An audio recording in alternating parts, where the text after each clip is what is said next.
Welcome to the Deep Dive, listeners. Today we're diving deep into a case that really grabbed our attention.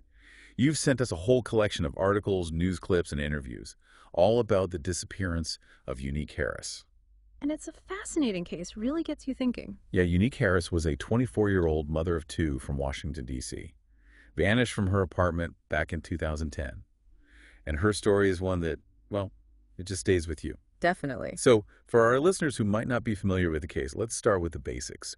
What we have here is a missing person case, but right from the start, there were some pretty unusual details. One that particularly stands out is the clue of Unique's glasses, Oh, yeah, that's a strange one. down neatly folded on her pillow. Her mother, Valencia, mentions this over and over again. Unique had really bad eyesight, couldn't see without them. It's just one of those things that makes you think, something's not right here. Right, it's not adding up. You don't just leave your glasses behind if you can't see. It's like the first sign that something is really off. Exactly. So, to understand this case, we need to understand Unique. Before we get into the night she disappeared, can you paint a picture of her life? What kind of person she was? Yeah, absolutely. From everything we've gathered, Unique was, well, she was a truly giving person, always put others first. The sources are full of stories about her generosity. Like there's one where she gave away her last few dollars to a homeless man, even though, she was struggling financially herself. Wow. It's really powerful stuff. Shows you the kind of heart she had. Sounds like she had this incredible empathy for others. Yeah, definitely. She was also, really dedicated to her two sons. She had recently moved into a new apartment, trying to build a stable life for them after a difficult separation. Really seemed like she was on this path to creating a better future for herself and her boys. It's heartbreaking, thinking about what was taken from her. It is, yeah. Yeah, and speaking of things being taken from her, we can't ignore this detail from the sources. Just days before she vanished, Unique witnessed a murder in her apartment complex. How much did investigators focus on that initially? Did they think there could be a connection? You know, it's hard to say for sure what was going on in their minds, but you gotta think that's a huge red flag. I mean, was Unique targeted because of what she saw, or was it just a terrible coincidence? It definitely adds another layer of complexity to the whole case. Right, because on one hand, you have this possible connection to a dangerous situation. A witness to a murder. I mean, come on, that's got to be on their radar. Yeah, but on the other hand, maybe it was unrelated, Mm-hmm. and the police would have to consider all those possibilities, right? Random act of violence, maybe domestic dispute, who knows? Absolutely. They had to keep an open mind. So let's talk about the night Unique disappeared. It started like a normal evening, right? As far as we know, yeah. Unique was having a slumber party with her sons, and her cousin's daughter was there too. Her mom, Valencia, spoke to her on the phone around 8:30 p.m. Everything seemed normal. They talked about plans for the next day. Unique had a job interview lined up. There was nothing, no hint that anything was wrong. And then, just like that, she was gone. Yeah, it's chilling. The kids wake up, and their mom is nowhere to be found. Her cell phone and keys missing. Purse and wallet still there. And then there's the glasses, Always the glasses. folded neatly on the pillow. Just doesn't make sense. The glasses, they become this symbol, this constant reminder that something isn't right. Now, how did the initial investigation unfold? Where did the police focus their attention? Well, they started by looking into the people closest to Unique. They looked at the father of her children, especially because there was a custody battle going on. But it turns out he had a solid alibi, passed a polygraph, and seemed genuinely concerned. So he was cleared. That's a relief, at least. Yeah, but it didn't get them any closer to finding Unique. And then there was the new boyfriend, right?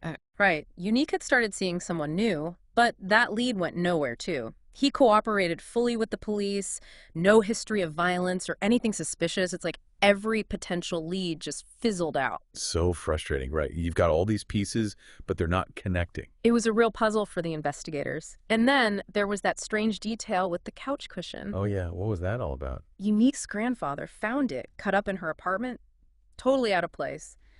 They sent it for forensic testing, but nothing came back initially. No DNA matches, no fingerprints, just this damaged cushion that added to the mystery. And for Valencia, I can only imagine how agonizing this must have been, not knowing what happened to her daughter, hitting all these dead ends. It's like a parent's worst nightmare. It's unimaginable. And, Valencia, she wasn't going to let it go. She kept the pressure on the police, organized searches, did interviews, anything to keep Unique's story in the public eye. It sounds like she had this This incredible strength, this refusal to just accept that her daughter was gone. Yeah. She talks about her spirit of discernment, this like intuition she had. She relied on it a lot throughout the investigation. It's fascinating. Yeah, I know. Like when she met with the new boyfriend's mother, she just knew in her gut that he wasn't involved. And she was right. It's like she had this sixth sense about the people connected to the case. Wow, that's powerful stuff. But even with Valencia's determination, years went by with very little progress. Can you imagine the emotional toll? It must have been devastating. Years turn into a decade and still no answers. It's Yeah. just heartbreaking. But through it all, Valencia, she never gave up hope. She never stopped fighting for her daughter. Exactly. So we left off talking about those long years of silence. No answers, no leads, just this agonizing wait. But then things start to change. Yeah, there was a shift in the investigation, right? What sparked that? Well, sometimes it just takes a fresh perspective. A new police chief took over and he was determined to re-energize these cold cases. Unique's case was one of them. He brings in a new team of detectives and they're really committed to finding out the truth. That must have given Valencia some hope, a sense that her daughter's case wasn't forgotten. Oh, absolutely. But it wasn't just about renewed attention. There was this almost like a stroke of luck. What do you mean? They found this old GPS data from 2010, and buried in that data were records for Isaac Moyet. Hold on. Isaac Moyet. That name, it sounds familiar. It should. Remember Unique's son. He mentioned a man named Iceberg at the apartment the night she disappeared. Oh, wow. Yeah. That detail, it seemed small at the time. Right. But Iceberg was Isaac Moyet. And here's the really creaky part. Valencia had actually spoken to him shortly after Unique vanished. They had some mutual friends, and he even offered to help with the search. Whoa, that's chilling. So he was right there in the middle of it all, possibly involved all along. Exactly. And when investigators dug into Moyet's background, they found some pretty disturbing things. Like what? What did they uncover? Well, remember that cut-up couch cushion, the one they tested for DNA? Yeah, the one that came back inconclusive? Right. Well, they decided to retest it using new, more advanced technology. Yeah. They got a hit. The DNA matched Isaac Moyet. No way. After all those years, that cushion finally gave them the break they needed. It's crazy, right? So now they have concrete evidence placing him at Unique's apartment the night she disappeared. But of course, Moyet had an explanation. Or at least, he tried to. What did he say? How did he explain his DNA being there? His story kept changing. First, he denied knowing Unique at all. Then, he admitted to meeting her a few times, but claimed it was all consensual. As for the cushion, he had no idea how his DNA got there. Classic, right? Deny, deny, deny. Pretty much. Mhm. But the police weren't buying it and they kept digging. And then, another break in the case. A prison inmate came forward. Said that Moya had bragged to him about making a woman disappear. Oh, wow, that's huge. Yeah, it was a game changer. The inmate didn't have all the details, but it was enough for the police to get a warrant for Moyet's arrest. Finally, after all these years, they have their man. It was a long time coming, but it finally happened. A full decade after Unique vanished, they arrested Isaac Moyet. Can you imagine what that moment must have been like for Valencia? Yeah. After 10 years of fighting, of not giving up, they finally had a suspect. Relief, anger, sadness, all mixed together. It was a bittersweet victory for sure, but it wasn't over yet. There were still hurdles to overcome. What do you mean? Well, they had to go through the whole legal process, right? And then the pandemic hit, caused major delays in the courts. The trial kept getting pushed back over and over. So frustrating, knowing they have the right guy, but still having to wait. Absolutely. And for Valencia, there was another layer of frustration. She was barred from attending the trial. Why? Standard procedure, apparently, to prevent witnesses from influencing each other's testimony or being tampered with. She was a potential witness, so she couldn't be in the courtroom. Oh, wow. So she couldn't even be there to hear the evidence presented, the arguments made. Yeah. It was torture for her. She called it being outside looking in. But finally, in 2023, 13 years after Unique disappeared, the trial began. 13 years. It's hard to even comprehend that kind of weight. What was the atmosphere like at the trial? Tense, definitely. And for Valencia, it was even more emotionally charged because she was finally allowed back in the courtroom for the closing arguments and the verdict. I bet she was glued to every word, every piece of evidence. The prosecution, they did a really good job of laying out their case. They used phone records, witness testimonies, and the GPS data to connect Moyet to Unique the night she disappeared. They even had testimony from his ex-girlfriends who described him as, well, as abusive and controlling. That's awful. So they were building this picture of Moyet as someone capable of violence, of hurting someone like Unique. Exactly. But of course, there was the big question, where was Unique's body? They hadn't found any remains. Right, that's always a challenge in these cases. Mm. Without a body, how do you prove beyond a reasonable doubt that a murder took place? Well, the prosecution argued that all the evidence, taken together, pointed to one conclusion. Isaac Moyet was responsible for Unique's death. And Moyet, he didn't help his own case. He chose not to testify, so the jury never got to hear his side of the story. That's a risky move, especially in a trial like this. It definitely raised some eyebrows, but in the end, it didn't matter. After all those years of waiting, the jury came back with a verdict. Guilty of second-degree murder. Justice for Unique. Finally. You could see the relief on Valencia's face. She later said she locked eyes with Moyet as they read the verdict, and she told him, "You made my daughter your prey, and now you're mine."